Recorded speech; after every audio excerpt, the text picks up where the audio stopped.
എല്ലാവർക്കും Kerala kitchen moms റെസിപ്പിയിലേക്ക് ഒരിക്കൽ കൂടി സ്വാഗതം. ഇന്ന് നമുക്ക് ഒരു വെണ്ടയ്ക്ക തോരൻ നല്ല അടിപൊളിയായിട്ട് നമുക്ക് തയ്യാറാക്കിയാലോ. അപ്പോൾ എല്ലാവർക്കും വെണ്ടയ്ക്ക തോരനൊക്കെ തയ്യാറാക്കാൻ അറിയാമെന്നായിരിക്കും. എന്നാൽ ഇതിനകത്ത് ഞാൻ കുറച്ച് ടിപ്സ് എങ്ങനെയാണ് ഇത് അരിയുന്നതെന്നുള്ള ടിപ്സാണ് പറഞ്ഞു തരുന്നത്. ആദ്യം തന്നെ നമുക്ക് ഈ വെണ്ടയ്ക്ക നല്ലതുപോലെ ഒന്ന് കഴുകിയെടുക്കാം. അപ്പോൾ ഞാനിപ്പോൾ ഉപ്പും മഞ്ഞളൊക്കെ ഇട്ട് നല്ലതുപോലെ കഴുകിയെടുത്ത് വെച്ച വെണ്ടയ്ക്കയാണിത്. അപ്പോൾ ഇതിനകത്ത് നിറച്ചും വെള്ളമയമുണ്ട്. ആദ്യം തന്നെ നമുക്ക് ഈ വെള്ളമയം ഒന്ന് മാറ്റിയെടുക്കണം. അതിനുവേണ്ടി നമുക്കൊരു കിച്ചൺ ടവലോ അതുപോലെ എന്നുണ്ടെങ്കിൽ കുറച്ച് ടിഷ്യൂ പേപ്പറോ എന്തായാലും യൂസ് ചെയ്താൽ മതിയായിരിക്കും.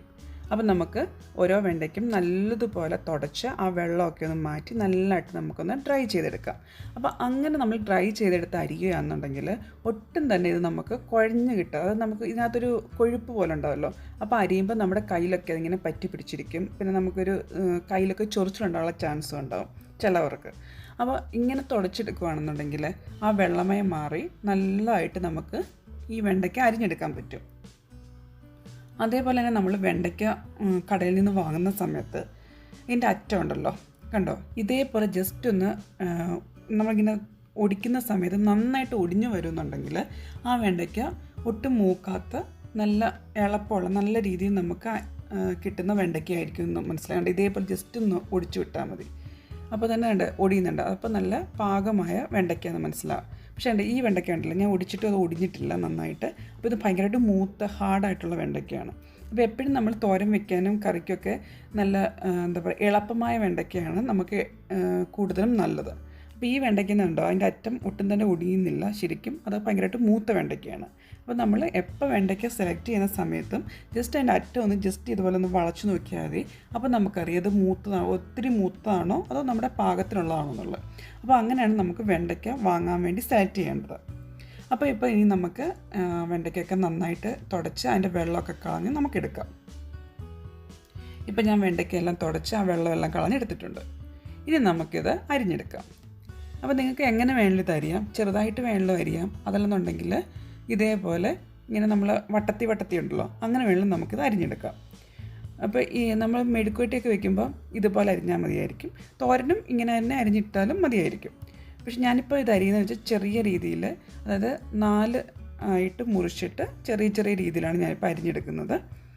ഇതേപോലെ നമുക്ക് 4 പാർട്ടായിട്ട് മാറ്റാം, ജസ്റ്റ് ഇതേപോലെ. എന്നിട്ട് പെട്ടെന്ന് തന്നെ നമുക്കിത് അരിഞ്ഞെടുക്കാൻ പറ്റും. കണ്ടില്ലേ, ഇതിനകത്ത് ഒട്ടും തന്നെ കുഴഞ്ഞൊന്നും പോകുന്നില്ല. കണ്ടില്ലേ, നല്ല ഈസി ആയിട്ട് തന്നെ നമുക്ക് ഇത് വിട്ട് വരുന്നുണ്ട്. കാരണം നമ്മൾ ആ വെള്ളമയം ഒട്ടും തന്നെ ഇല്ലാത്ത കാരണമാണ് നല്ല രീതിയിൽ ഇങ്ങനെ വിട്ട് വരുന്നത്. അപ്പോൾ ഇതിന് ബാക്കിയുള്ള വെണ്ടയ്ക്കും നമുക്ക് ഇതേപോലെ തന്നെ നല്ലതുപോലെ തന്നെ അരിഞ്ഞെടുക്കാം. കണ്ടില്ല, എൻ്റെ കയ്യിലൊന്നും ഒട്ടും തന്നെ ഇത് ഒട്ടിയൊന്നും പിടിക്കുന്നില്ല. നന്നായിട്ട് തന്നെ നമുക്കത് വിട്ട് തന്നെ നമുക്കിത് അരിഞ്ഞെടുക്കാൻ പറ്റുന്നുണ്ട്. അപ്പോൾ ബാക്കിയുള്ള വെണ്ടയ്ക്കയും കൂടെ നമുക്ക് ഇതേപോലെ ഒന്ന് അരിഞ്ഞെടുക്കാം.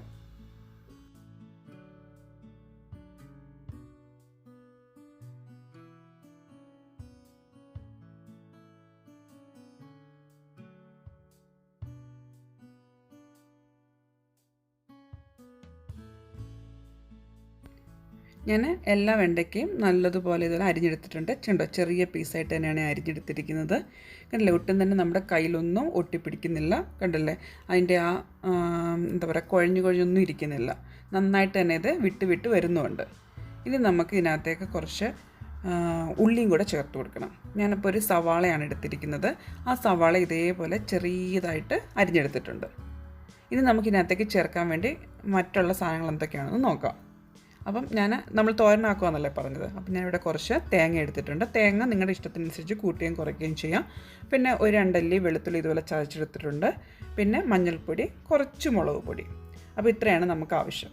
അപ്പോൾ ഈ അരിഞ്ഞു വെച്ചിരിക്കുന്ന വെണ്ടയ്ക്കകത്തേക്ക് നമുക്ക് ഈ അരിഞ്ഞു വെച്ചിരിക്കുന്ന നമ്മുടെ സവാള ഉണ്ടല്ലോ അതിട്ട് കൊടുക്കാം. ഞാൻ സവാള ഇവിടെ പൊടിയായിട്ടാണ് അരിഞ്ഞിരിക്കുന്നത്. അപ്പോൾ ഇനി ബാക്കിയുള്ള തേങ്ങയും വെളുത്തുള്ളിയും മഞ്ഞൾപ്പൊടിയും മുളക് പൊടിയും നമുക്കിതിനകത്തേക്ക് ഇട്ട് കൊടുക്കാം. അതേപോലെ തന്നെ ആവശ്യത്തിന് ഉപ്പൂടെ നമുക്ക് ചേർത്ത് കൊടുക്കാം ഇതിനകത്തേക്ക്. അപ്പോൾ ഇതെല്ലാം കൂടി ഇട്ട് കൊടുത്ത് നമുക്ക് നല്ലതുപോലെ ഒന്ന് മിക്സ് ചെയ്തെടുക്കാം. ഞാനിപ്പോൾ 1 ടീസ്പൂൺ ഉപ്പാണ് ഇട്ട് കൊടുത്തിരിക്കുന്നത്. എപ്പോൾ നമ്മൾ ഉപ്പ് ആഡ് ചെയ്യുമ്പോഴും വളരെ കുറച്ച് ഒരളവിൽ മാത്രം ഉപ്പ് ഇട്ട് കൊടുക്കുക. അതിനുശേഷം നിങ്ങൾ ഉപ്പ് നോക്കിയതിന് ശേഷം ഇനിയും വേണമെന്നുണ്ടെങ്കിൽ മാത്രമേ ഉപ്പ് ആഡ് ചെയ്ത് കൊടുക്കാവൂ.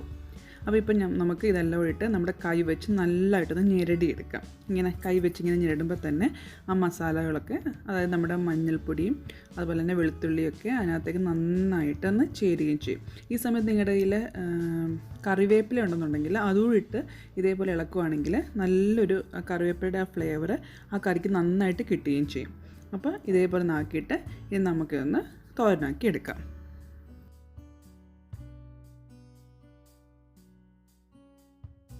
അപ്പോൾ ഞാൻ അടുപ്പത്ത് ഒരു പാത്രം വെച്ച് ചൂടാക്കിയിട്ടുണ്ട്. അപ്പോൾ പാത്രം നമ്മുടെ നന്നായിട്ട് ചൂടായി വന്നിട്ടുണ്ട്. ഇനി നമുക്കിതിനകത്തേക്ക് കുറച്ച് എണ്ണ ഒഴിച്ചു കൊടുക്കാം. അപ്പം എണ്ണ ചൂടായി വരുമ്പോഴത്തേക്ക് നമുക്ക് കടു, അത് താളിക്കാൻ വേണ്ടി അത് തന്നെ ഞാൻ കടു എല്ലാം പൊട്ടിച്ചിടുകയാണ്. അതിനുശേഷം മാത്രമേ ഇതിനകത്തേക്ക് നമ്മൾ തോരനുണ്ടാക്കാൻ വേണ്ടിയുള്ള വെണ്ടയ്ക്ക ചേർത്ത് കൊടുക്കുന്നുള്ളൂ. ആദ്യം തന്നെ നമുക്ക് കടു ഇട്ട് പൊട്ടിച്ചെടുക്കാം. അതിനുശേഷം നമുക്ക് ഇതിനകത്ത് കുറച്ചേക്ക് വറ്റമുളക് കൂടെ ചേർത്ത് കൊടുക്കാം. അപ്പോൾ കടുവും വറ്റമുളകും നന്നായിട്ട് മൂത്ത് വരുമ്പോഴത്തേക്ക് നമുക്കിതിനകത്തേക്ക് ആ തോരൻ തയ്യാറാക്കാൻ വേണ്ടിയുള്ള വെണ്ടയ്ക്ക ഇട്ട് കൊടുക്കുക. അപ്പോൾ ഒന്നുകിൽ നിങ്ങൾക്ക് വെണ്ടയ്ക്ക വേവിച്ചതിന് ശേഷം കടുവ് താളിച്ച് കൊടുക്കാം. അതല്ല ഈ രീതി ചെയ്യുകയാണെങ്കിൽ വളരെ എളുപ്പമായിരിക്കും. അപ്പോൾ നമുക്ക് കടുവ് പൊട്ടിച്ചിട്ട് ഡയറക്റ്റ് തന്നെ അതിനകത്തേക്ക് നമുക്ക് തോരൻ ഉണ്ടാക്കാൻ വേണ്ടിയുള്ള സാധനങ്ങൾ ഇട്ട് കൊടുക്കാം. ഇപ്പം ഞാൻ നമ്മുടെ തോരനുണ്ടാക്കാൻ വേണ്ടി വെണ്ടയ്ക്ക ഇട്ട് കൊടുത്തിട്ടുണ്ട്. അപ്പോൾ നമ്മൾ ഓൾറെഡി നല്ലതായിട്ട് തന്നെ ആ തേങ്ങയും എല്ലാം കൂടി നന്നായിട്ട് കൈവച്ച് ഞെരടിയത് കാരണം നല്ലതുപോലെ അത് മിക്സ് ആയിട്ടുണ്ട് ഇതിനകത്ത്. അതുപോലെ നിങ്ങൾ കറിവേപ്പില ഇടുന്ന കാര്യം പ്രത്യേകം ശ്രദ്ധിക്കുക. ഞാൻ ഇതിനകത്ത് കറിവേപ്പില ഇടാൻ മറന്നു പോയായിരുന്നു. അപ്പോൾ കറിവേപ്പില ഇടുകയാണെങ്കിൽ നല്ലൊരു ഫ്ലേവർ നമ്മുടെ തോരന് കിട്ടുകയും ചെയ്യും.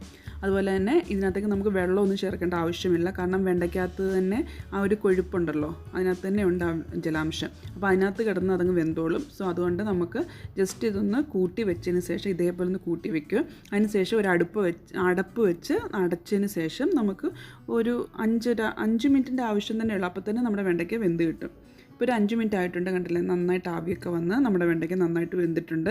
ഇനി നമുക്ക് ജസ്റ്റ് ഒന്ന് തോർത്തിയെടുക്കാൻ വേണ്ടി ഇതേപോലെ ഒന്ന് ഇളക്കി എല്ലാ ഭാഗത്തേക്കും ആക്കിയിട്ട് ജസ്റ്റ് നമുക്കൊന്ന് തോർത്തിയെടുക്കാം. കാരണം അതിനകത്തെ ആ കൊഴുപ്പ് ഇതുകൊണ്ട് ഇറങ്ങി വരുന്നുണ്ട്. അപ്പോൾ അതൊന്ന് നമുക്കൊന്ന് വറ്റിച്ചെടുക്കാൻ വേണ്ടി ജസ്റ്റ് ഒന്ന് ഇതേപോലെ ഒന്ന് ഇളക്കിയതിന് ശേഷം നമുക്ക് അതിൻ്റെ ആ വെള്ളമയൊക്കെ ഒന്ന് വറ്റിച്ചെടുക്കാം.